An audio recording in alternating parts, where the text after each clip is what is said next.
From dark and dank caverns whose pitch-black depths are rumored to be roamed by ghosts and much darker, more ancient manifestations, to historic mansions boasting assortments of authentic artifacts alongside their associated restless spirits. Are you sure you're ready to brave our picks for some of the most haunted places in Wisconsin? Number 5. The Hearthstone Historic House Museum.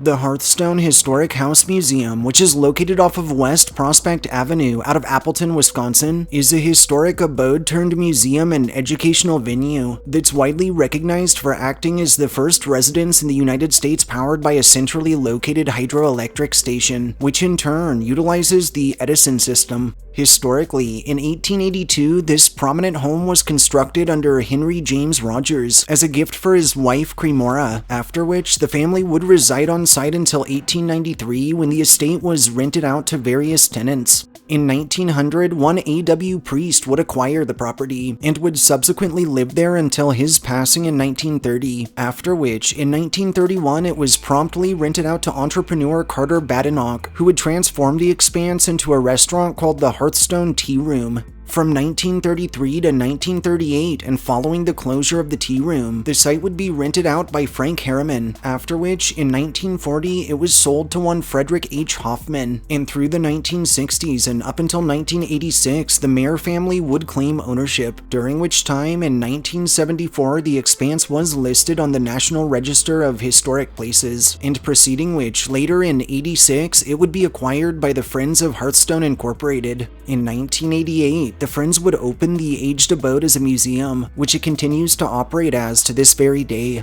Incidentally, the Hearthstone Historic House Museum remains open into the present, operating off of its original Thomas Edison light fixtures and period-appropriate electroliers, or, if that word fails to make contact with your brain cells like it did ours, electric chandeliers, electroliers, whatever. The site offers its Hydro Adventure Center, which actually boasts a hands-on, fully functional model of the earliest form of a hydroelectric station, and offers special displays and programs through the holidays from November through January. But that's not all this popular venue offers, and over its many years of utilization, both staff and visitors to its bounds have told stories of chilling supernatural activity, including strange sounds that seemingly emanate from within walls, phantom sneezes that project suddenly and shockingly from thin air, and the constant feelings of being watched or being followed by someone or something unseen. Several informal investigations of the area have yielded full conversations captured in EVPs, strange EMF fluctuations, and hits on communicative devices such as spirit boxes or Ouija boards, while others have told tale of disembodied voices and footsteps and of an overwhelming dizziness that is felt often on the stair leading to the attic. Easily the most famous Hearthstone legend lends itself to the aforementioned former owner A.W. Priest, who actually perished within the abode, and whose presence many claim still lingers about. Priest's presence is so strong at times, in fact, that many employees consider him their spectral overseer of sorts, and office management has actually made a habit of greeting him with a "Good morning, Mr. Priest" upon opening, as to make sure they retain his approval. Number 4. The Cherney Maribel Caves County Park. The Cherney Maribel Caves County Park, which is located along West Twin River, off of County Road R or North Packer Drive out of Maribel, Wisconsin, is a 75-acre county-run expanse that's widely recognized for actually being the first Manitowoc County park established ever. Historically, circa 1892, initial cave systems through the area were discovered on lands that then belonged to Henry A. Ulrich, after which these specific lands would be purchased by Charles Steinbrecher, who, in 1900, would construct the nearby Maribel Caves Hotel, which would boom in popularity over the following decade as it accommodated tourists from all walks of life, drawn to the area in search of adventure. Taking inspiration from countless past inns across Germany and Austria who'd previously utilized natural springs on their properties, this hotel site would host a therapeutic spa where, and we quote, "the tired and worn may be invigorated." Incidentally, the natural waters were pumped through the hotel's pipes as well, so that its guests could both bathe and drink in what was believed to be a natural remedy for many ailments. In 1931, the site would be purchased by one Adolf Cherney. On November 5th of 19 1963, Cherney would sell his plot to Manitowoc County, who would formally establish a park, and in 1981, the hotel itself was purchased under Jeff Miller, though sadly, despite a brief reopening, it would actually all but burn to the ground in a fire in 1985, and would face further damages amidst a 2013 tornado.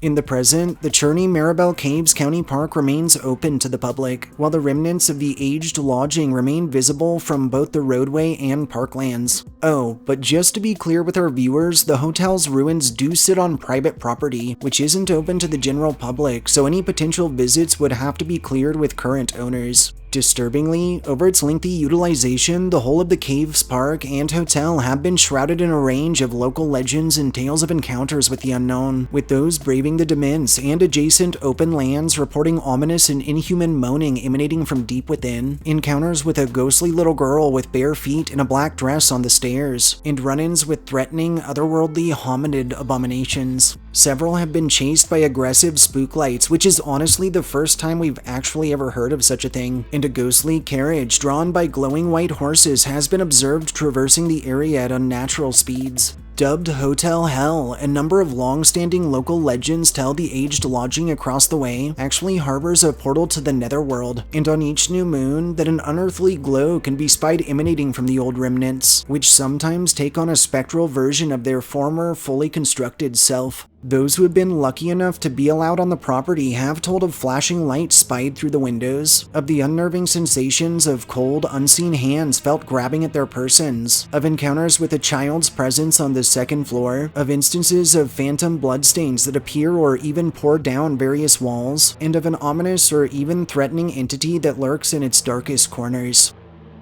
Number 3. The Wisconsin Historical Society.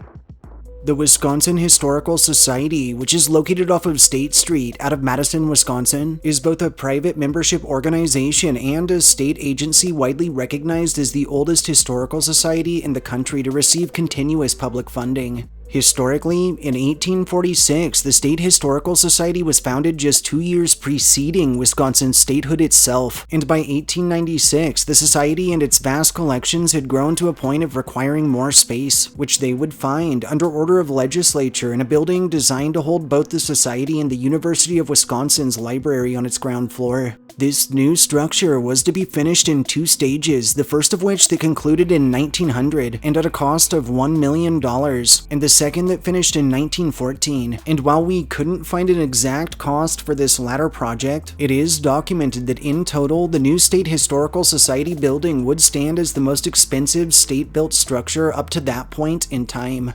Subsequently, in 1952, when the University Library was transferred to its own, much more massive space, the State Historical Society would take over the whole of the formerly shared building site. From 1965 to 69, a rear addition to the campus was welcomed, and following more than a century of use, today, the State Historical Society building is still regarded amongst the most impressive and significant of educational and architectural landmarks in the whole of both Madison and Wisconsin. In the present, the property harbors the offices, library, and archives of the Wisconsin Historical Society, and remains open to the public from Monday through Saturday during scheduled hours. Over its lengthy existence, the Society building has been shrouded in a range of ghost stories and local legends, perpetuated by generations of staff and patrons, and those braving its bounds have told of disembodied voices detected from vacant rooms or hallways, of phantom foot and boot steps that emanate from empty spaces, and objects that are sighted moving around on their own or even floating through midair.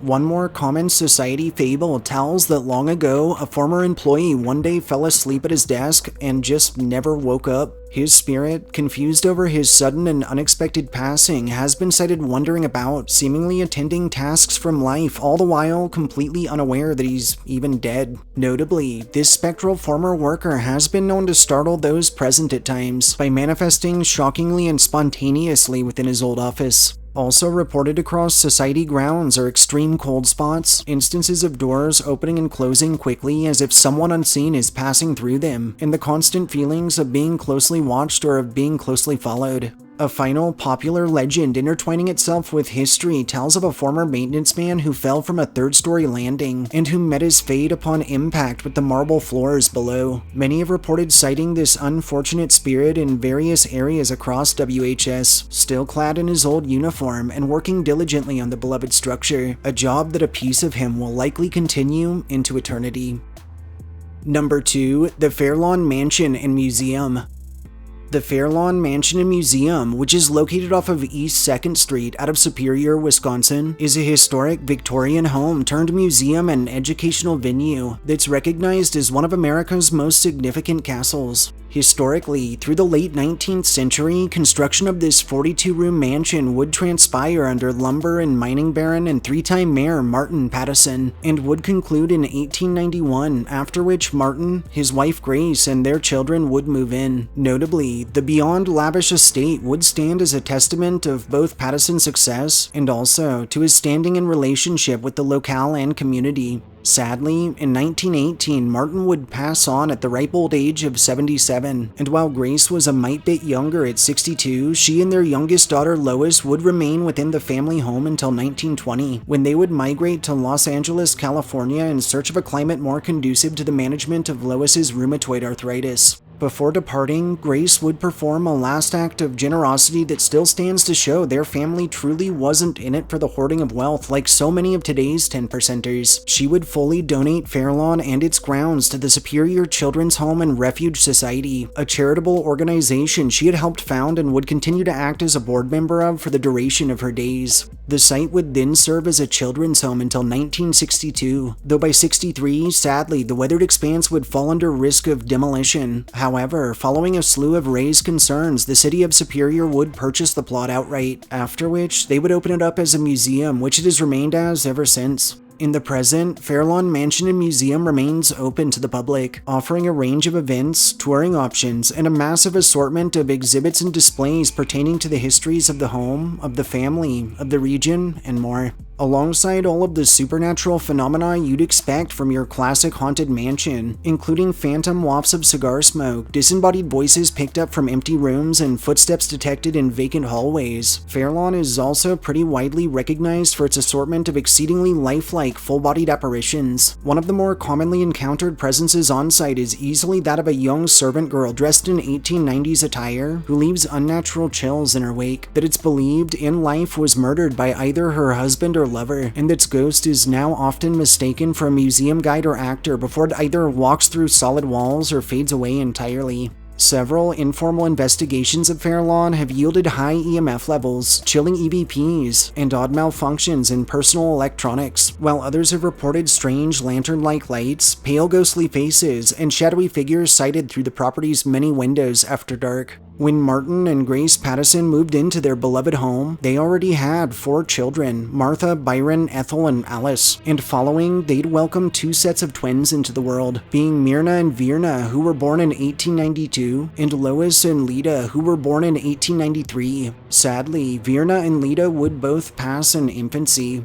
Additionally, during its time as an orphanage, a number of children on site would succumb to various diseases or accidents, and it's believed that the restless spirits of Fairlawn's many children might still linger, with some describing hearing eerie giggles and children's voices through the area, as well as less frequent encounters with the spirits of 2 little girls, usually near the basement, who are believed to be the manifestations of the broken twins.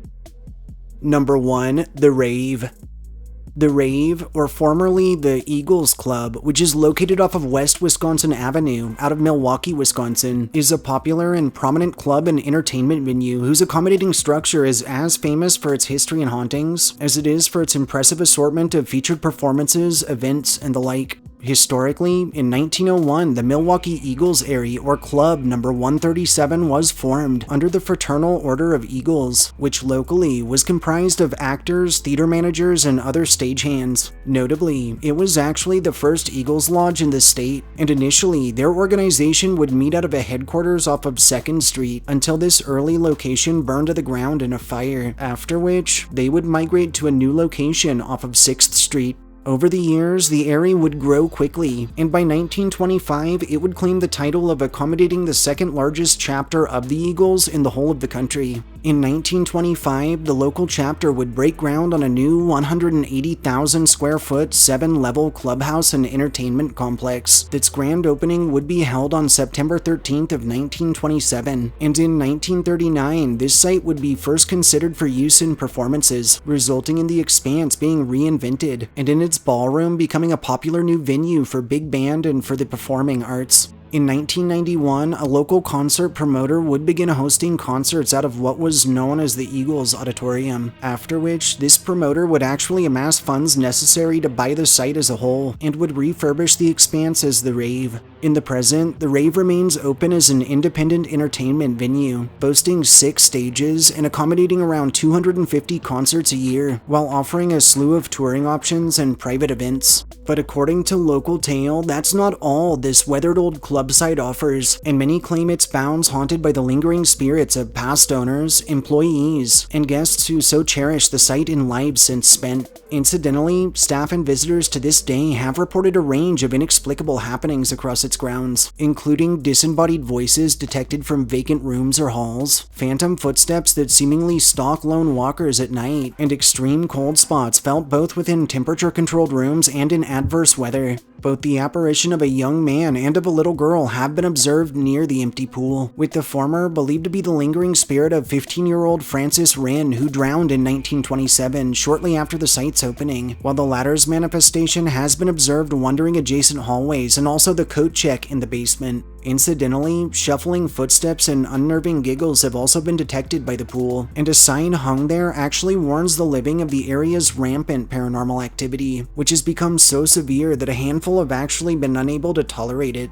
One more famous rave story tells of how on January 23rd of 1959, Buddy Holly, JP the Big Bopper Richardson, Richie Valens, Dion and the Belmonts, and Frankie Sardo all played their first show of their fateful winter dance party tour right within Divine's $1 Million Ballroom, and just 11 days following of how Holly, Richardson, and Valens were killed in a charter plane crash, a monumental and heartbreaking tragedy that still totes its own memorial on the upper level of the rave. Shortly after this crash, those frequenting the expanse, especially the ballroom, would begin reporting encounters with spectral silhouettes bearing a likeness to the legendary artists themselves, as well as with shadowy manifestations that lurked about that would seemingly hang around to watch warm-ups and sound checks. Also reported across the rave's grounds and confined to no areas in particular are orbs and strange wafts of smoke that float with seeming sentience, odd electronic malfunctions and abnormal battery death rates, the constant feelings of being followed or of being watched, and encounters with both shadowy masses and with a slew of entities in clothing spanning the eras. The specter of an older woman named Beth, who it's rumored died of a heart attack at her wedding reception in 1985, has been known to appear at others' receptions held in the hall since, and seems fond of causing odd phenomena during ceremonies, while others tell of run-ins with Jack, the ghost of a former employee, who hangs around the boiler room and who's been known to bellow "Get out!" at those who interrupt his work. Taking its fascinating history and impressive but also chilling assortment of associated local legends and tales of encounters with the otherworldly into account, we felt the Rave was a perfect pick as the most haunted place in Wisconsin. Thanks for joining us for our picks for some of the most haunted places in Wisconsin. If you enjoyed hearing our histories and ghost stories, subscribe to our channel, like this upload, and share us with anyone you feel could use a good scare. We'll catch you all next time, if something else doesn't first.